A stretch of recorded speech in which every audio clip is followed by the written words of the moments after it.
अस्सलाम वालेकुम। इसास तलीमी वज़ाइफ में बच्चों का आप लोगों ने इंदराज तो कर लिया है। अब इसास तलीमी वज़ाइफ में बच्चों के पैसे कब तक आएंगे और हमें कैसे पता चलेगा कि हमारे इस बच्चे या इस बच्ची के कितने पैसे आए हैं, सारे डिटेल से इस वीडियो में बात करेंगे। और जिन लोगों के बच्चों की रजिस्ट्रेशन अभी तक नहीं हुई, अगर आप लोगों ने अभी तक बच्चों का इंदराज नहीं करवाया तो आपके लिए एक बड़ी खुशखबरी है कि आप लोग मेरे दिए गए व्हाट्सएप नंबर पर स्क्रीन पे रब्ता कर सकते हैं और आपको बिल्कुल मैं फ्री में आपके जितने भी बच्चे होंगे बच्चियाँ होंगी उनका इंदराज इसास तलीमी वज़ाइफ में मैं भी आपको करके दे सकता हूं। अगर आप मेरे सब्सक्राइबर हैं, मेरी वीडियो को आप लाइक करते हैं, पसंद करते हैं, तो मेरा भी हक बनता है कि आपकी मदद करना।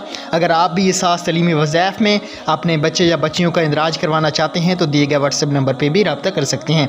चलें आज की वीडियो को शुरू करते हैं।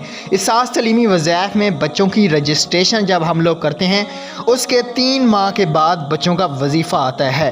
पहली से लेकर 5वीं तक बच्चों का 1500 और बच्चियों का 2000, छठी से लेकर 10वीं तक जो बच्चियां पढ़ती हैं उनका 3000 और जो बच्चे हैं उनका 2500, 11वीं से लेकर 12वीं तक जो बच्चियां हैं उनका 4000, जो बच्चे हैं उनका आपको मिलेगा 3500 रुपये। ये थी सारी डिटेल। रजिस्ट्रेशन के 3 माह बाद आपको 8171 से मैसेज भी आ जाएगा, या तो आपको इसास तलीमी वज़ाइफ एप्लीकेशन के ज़रिए भी पता चल जाएगा कि किस बच्चे के पैसे आ चुके हैं या नहीं। वीडियो अच्छी लगी हो लाइक